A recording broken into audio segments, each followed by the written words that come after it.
Hello students. आज हम हिंदी का दूसरी इकाई क्लास फिफ्थ का लेसन नंबर 3 भाई भाई का प्रेम ये करेंगे। ठीक है। इसमें क्या है, भाई भाई का प्रेम। मनोहरपुर नामक एक सुंदर गांव था। गांव की मिट्टी बहुत उपजाऊ थी, अतः गांव के अधिकांश लोग खेती किया करते थे। उपजाऊ मट्टी। मनोहरपुर नामक एक गांव था। उस गांव की मिट्टी जो थी बहुत ही उपजाऊ थी, जिसमें अच्छी खेती अच्छी फसल हो सकती है, उसे उपजाऊ कहते हैं। ठीक है, उपजाऊ मिट्टी थी। अतः गांव के ज़्यादातर लोग, अधिकांश का मतलब है ज़्यादातर लोग खेती किया करते थे। इसी मनोहरपुर में दो भाई रहते थे। दोनों किसान थे। उनके घर अलग अलग थे, पर दोनों में बड़ा प्रेम था। दोनों भाई हमेशा एक दूसरे की भलाई की बात सोचा करते थे। ठीक है। अब कैसे मनोहरपुर नामक एक सुंदर गांव में कई बहुत से लोग जो थे वो खेती किया करते थे। उनमें एक दो भाई थे। दोनों भाई भले ही अलग रहते हो, अलग अलग घरों में रहते थे, लेकिन प्रेम एक में एक से बहुत ज़्यादा करते थे। ठीक है। दोनों भाई हमेशा एक दूसरे की भलाई की ही बात सोचा करते थे। इस वर्ष पूरे गांव में फसल अच्छी हुई हुई थी। कटाई हो चुकी थी। खलिहान में सबके अनाज के ढेर लगे हुए थे। एक दिन रात में बड़ा भाई लेटे लेटे सोचने लगा, मेरे दो बच्चे हैं, वे गृहस्थी में मेरी कुछ न कुछ मदद करते ही हैं। मेरे छोटे भाई के बाल बच्चे नहीं हैं, उसे सारा काम अकेले ही संभालना पड़ता है, इसलिए मुझे उसकी सहायता करनी चाहिए। यह सोचकर वह उठा और खलिहान में गया। जैसे कि अभी मैंने आपको बताया कि गांव में अच्छी फसल होती थी, तो भाई जैसे हर साल खेती होती है, खेती होने में फसल काटी जाती है और अपने खलिहानों में रख दी जाती है। तो इन दोनों भाइयों की भी खलिहान में फसल रखी थी। एक दिन क्या होता है, रात में बड़ा भाई लेटे लेटे विचार करता है, सोचने लग जाता है कि मेरे दो बच्चे हैं, वे गृहस्थी में मेरी कुछ ना कुछ मदद करते ही हैं, मतलब मेरी हेल्प हो जाती है, मेरे बच्चे मुझे हेल्प कर देते हैं, लेकिन मेरे छोटे भाई की तो बाल बच्चे नहीं हैं, उसे सारा काम अकेले ही करना पड़ता है, संभालना पड़ता है, इसलिए मुझे उसकी मदद करना चाहिए, क्योंकि मेरे छोटे भाई को अकेले से ही पूरा काम करना पड़ता है, तो मुझे उसकी हेल्प करनी चाहिए। ये सोचकर वो उठा और अपनी खलिहान की ओर गया। ठीक है। खलिहान में अपने अनाज के ढेर से उसने 10 गठरी अनाज बांधा। उनमें से एक गठरी सिर पर रखकर छोटे भाई के ढेर की ओर बढ़ा। अब दोनों भाई अलग अलग रहते थे, बराबर है, तो खेती भी उनकी अलग अलग होंगी, तो खेत अलग थे।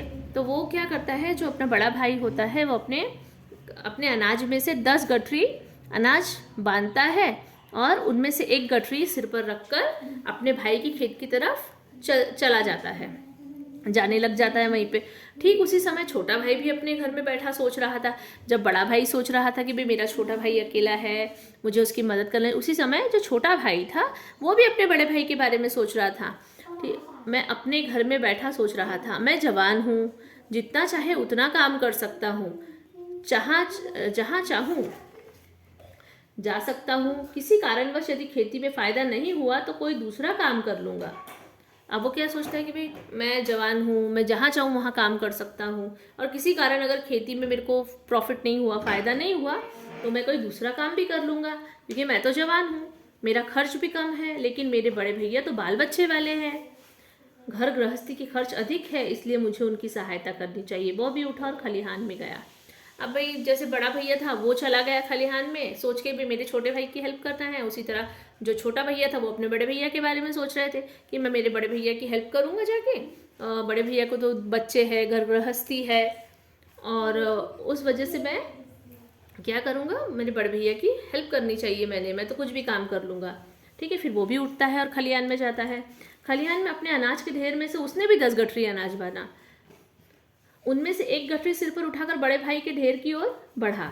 अब जैसे ही बड़ा भैया एक गठरी अनाज की उठाकर छोटे भाई की खलिहान की तरफ गया, उसी तरह छोटा भैया भी बड़े भाई की खलिहान की तरफ एक गठरी सर पर लेके जाने लगा। अंधेरी रात थी, रात का समय था, अंधेरी रात थी, हाथ को हाथ भी नहीं दिखाई देता था। इस वातावरण में दोनों भाई धीरे धीरे एक दूसरे के अनाज के ढेर की ओर बढ़ रहे थे।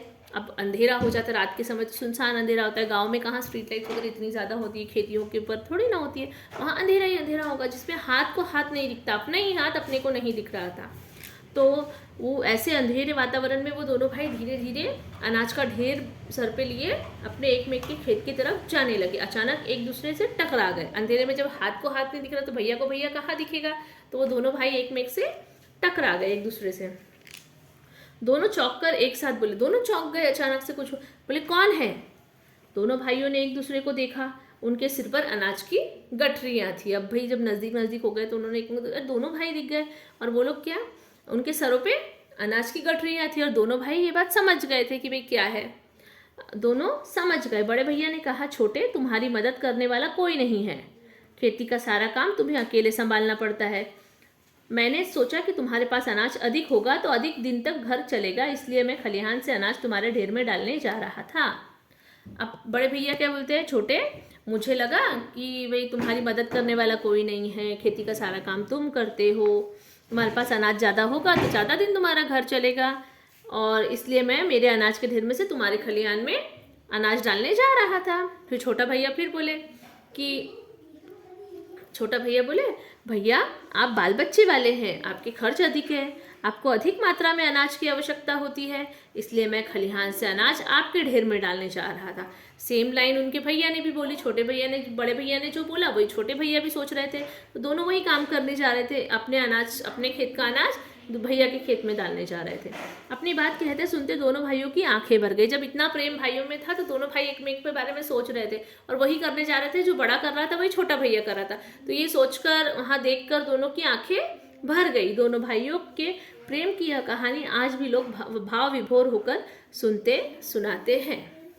ठीक है, ये लेसन इतना ही है बेटा। इसमें सिर्फ दो भाइयों के प्रेम की कहानी, जैसे कि ना भाई भाई का प्रेम, जैसा उसका टाइटल है वैसी ही ये स्टोरी है, बहुत ही सुंदर, और इससे हम लोगों को बहुत कुछ सीखना चाहिए। कितना प्रेम होता है भाई भाई में। देखो आज के भाई भाई तो सिर्फ लड़ने झगड़ने में ही लगे हैं, है ना, इसलिए हमने भी सीखना चाहिए कि भाई कैसे रहना चाहिए। Okay, thank you. अगर कुछ नहीं समझा हो बेटा तो आप मुझे कमेंट कर सकते हो। ओके, और आगे का लेसन मैं बाद में अपलोड करने वाली हूँ। Okay, thank you.